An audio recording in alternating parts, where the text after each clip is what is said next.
दोस्तों आपके स्नैप के स्लॉट 1 के एडमिट कार्ड रिलीज हो चुके हैं, तो अब तक अगर आपने डाउनलोड नहीं किया है आप जल्दी से लॉग इन करके उसको डाउनलोड कर सकते हो। अब अगर आप स्लॉट 1 लिख रहे हो, 2 लिख रहे हो या 3 लिख रहे हो, एडमिट कार्ड तीनों स्लॉट के सेम हो गए, सिर्फ वो एग्जाम के आपके एक वीक पहले आएंगे। लेकिन ये जो इंस्ट्रक्शंस मैं आपको बता रहा हूं ये आप सबके लिए सेम रहेंगे, आपको इसको नोट डाउन कर लेना है। तो चलिए समझ लेते हैं कि इस वीडियो में हम क्या क्या पॉइंट को डिस्कस करने वाले हैं। तो जैसे मैंने बताया कि एडमिट कार्ड के इंपॉर्टेंट इंस्ट्रक्शंस हम देख लेंगे, साथ में कौन सी चीजें ऐसी है जो आपको कैरी करना है, क्योंकि कैट से ये थोड़ा सा अलग है, तो इसको अच्छे से समझ लेना।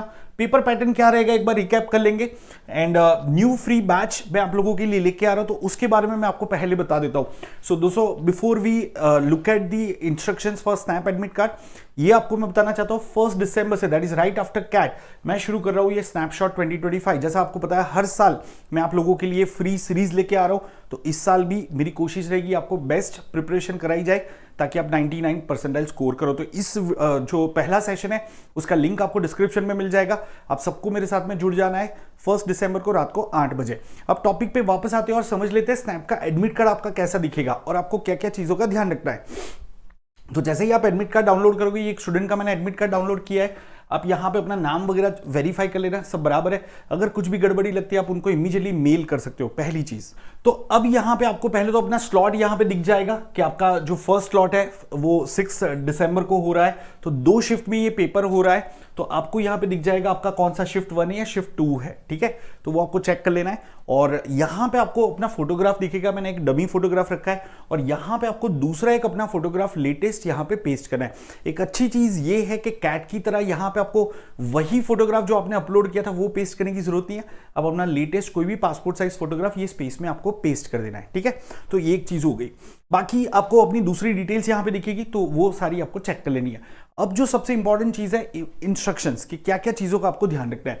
तो सबसे पहले तो मैं आपको बता देता हूं कि जो पहला पैराग्राफ में लिखा है उन्होंने क्लियरली बता दिया है कि आपके अलग अलग स्लॉट में एग्जाम होते हैं, हर एक के अंदर पेपर अलग अलग होंगे, and they do not do any normalization. इसमें नॉर्मलाइजेशन नहीं होता है, क्लियरली उन्होंने बता दिया है, ठीक है। वो ये कह रहे हैं कि हम लोग इतना ध्यान रख के पेपर बनाते हैं कि हमें नॉर्मलाइजेशन करने की जरूरत ही नहीं है। तो यहां पे आपको एक चीज समझ लेनी है, there is no normalization, clearly यहां पे मेंशन किया है। So the higher score will be considered for the final percentile calculation, मतलब अगर आपने मल्टीपल स्लॉट लिखे जो आपका बेस्ट स्कोर है वो कंसिडर होता है। There will be no normalization, ये एक चीज बता दी। अब दूसरा क्या है, if an error is detected in the question paper, the scrutiny committee shall take an appropriate decision after the examination which shall be final।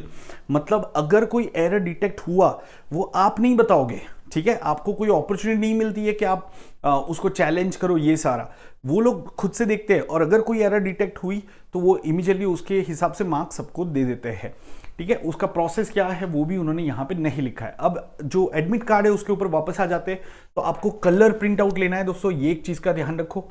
यहाँ पे ये क्लियरली मेंशन है, आपको कलर प्रिंट आउट लेना है, ठीक है। And black and white print out will not be accepted, बहुत ही क्लियरली मेंशन है।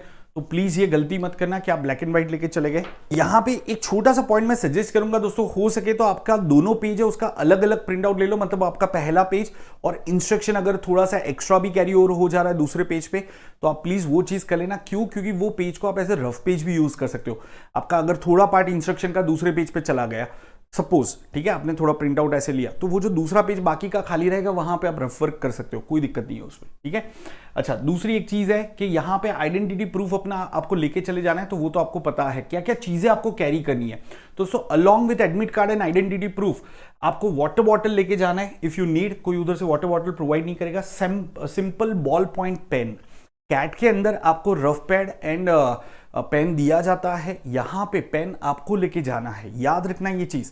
तो आप चाहो तो 2 सिंपल पेन कैरी कर सकते हो, ठीक है, और रफ पेजेस उधर से मिलेंगे आपको, ठीक है।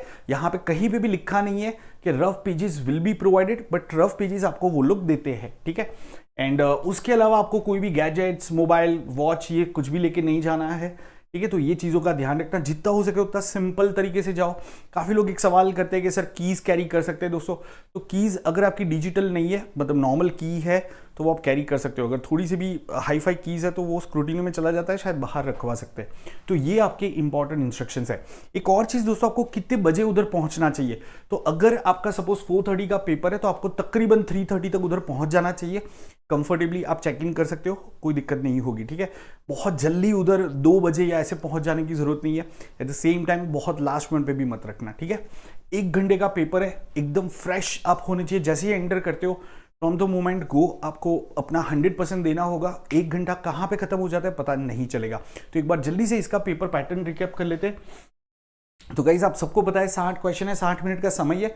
सबसे ज्यादा वेटेज रीजनिंग का है, ठीक है। तो जो स्नैपशॉट बैच भी मैं शुरू करूंगा उसमें हम थोड़ा ज्यादा रीजनिंग पे फोकस करेंगे। जैसे आपको पता है clock calendar and number series and coding decoding के आपके सबसे ज्यादा क्वेश्चन आपको देखने को मिलते हैं, ठीक है। तो क्लॉक कैलेंडर नंबर सीरीज को हम सबसे पहले कंप्लीट करेंगे। तो 1 दिसंबर को मैं आपको कंप्लीट क्लॉक्स एंड कैलेंडर करवा रहा हूं।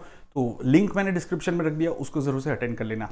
मिलते हैं अगले वीडियो में। और कोई क्वेरी है आपकी इसके रिलेटेड तो आप जरूर से कमेंट्स में डाल देना। Thank you guys.